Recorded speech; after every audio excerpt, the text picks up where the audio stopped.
Welcome to spark media. जो आज हम एक नए टॉपिक्स पे बात करने जा रहे हैं। बीते सप्ताह भारत के संसद के अंदर जो दो लड़के और लड़कियों ने जो संसद के अंदर घुसकर जो कॉलर बम फोड़ दिया, इस बात से भारत की राजनीति गरमाई हुई है। अब देखिए कि क्या क्या हुआ और इसके दोषी कौन थे और अंदर तक पहुंचने में वो कैसे काम रही, इतनी बड़ी सुरक्षा चूक कैसे हुई, विस्फोटक अंदर ले जाने में वो सफल कैसे रहे, चाहे वो एक कैनिस्टर ही हो, उससे धुआं ही निकला हो थोड़ा सा, पर उसके अंदर कुछ एक्सप्लोजन का रुख करते हैं। बंगाल से आने वाले भाजपा सांसद खरगेन मुर्मू बोल रहे थे, अपनी बात रख रहे थे। स्पीकर की कुर्सी पर मेरठ से आने वाले सांसद राजेंद्र अग्रवाल बैठे। खरगेन मुर्मू के पीछे की ओर मौजूद विजिटर गैलरी में से एक शख्स ने हाउस के अंदर कूदने का प्रयास किया। अगर आप संसद की कार्रवाई को ध्यान से देखेंगे तो आप देख पाएंगे कि विजिटर गैलरी कुछ ऊंचाई पर होती है और गैलरी के चारों ओर बैरिकेडिंग भी होती है। तो इस शख्स गैलरी की ये बैरिकेडिंग लांघकर चंद सेकंड लटका रहा और फिर कूद गया वहां से। उसके पीछे एक दूसरे शख्स ने भी ठीक यही काम किया और गैलरी में सभा में हल्ला मच चुका था। एक के बाद एक दोनों बेंच पार करते गए।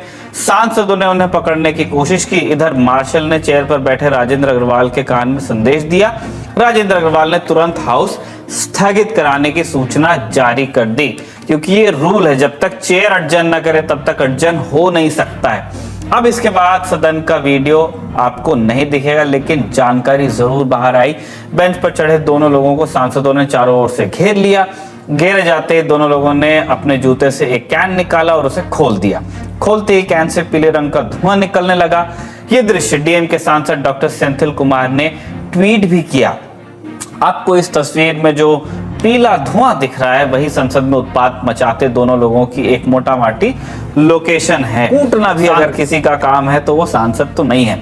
बहरहाल पिटाई के बाद सांसदों और मार्शलों की मदद से इन दोनों लोगों को हिरासत में लिया गया और पुलिस के हवाले हुआ। और इसके संसद के अंदर में और उनके क्या प्रतिक्रिया हुए, जरा अच्छी तरह से देखिए। जैसे ही हमारा पूरा प्रोसीजर चल रहा था 0 आवर का, तो पिछली तरफ धड़ाम जैसी आवाज आई। मैंने कहा क्या हुआ, तो जहां मेरे बराबर में दर्शक दीर्घा है उसमें से लगा कोई गिर गया, ये किसी ने धकेल दिया, ये कोई रपट करके गिर गया।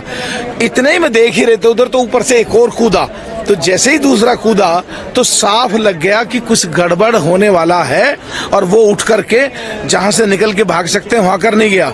जहां सीटें होती हैं एमपीओ की उसके ऊपर जंप फिर जंप फिर जंप, इस तरीके से भागा।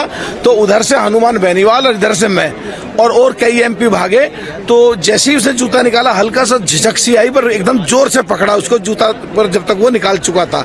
और 4-5 एमपी आ गए और उसे पूटना शुरू करा। जब तो ये लग रहा था सिर्फ कि आज इसने हम मार दिए, और मारते समय या तो इसको मारो या इस पे कोई हथियार हो तो उसे ना निकाल ले, इसे दबोच लो, उस नियत से। इतने ही में थोड़ी सी देर बाद कुछ सिक्योरिटी वाले आ गए और उसे पकड़ा।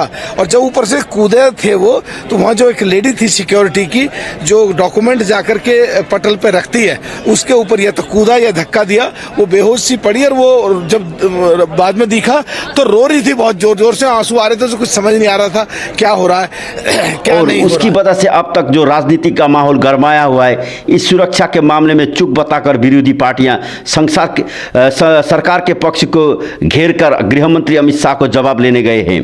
पर अभी तक जो 23 तारीख तक संसद के 144 सांसदों को बर्खास्त किया है।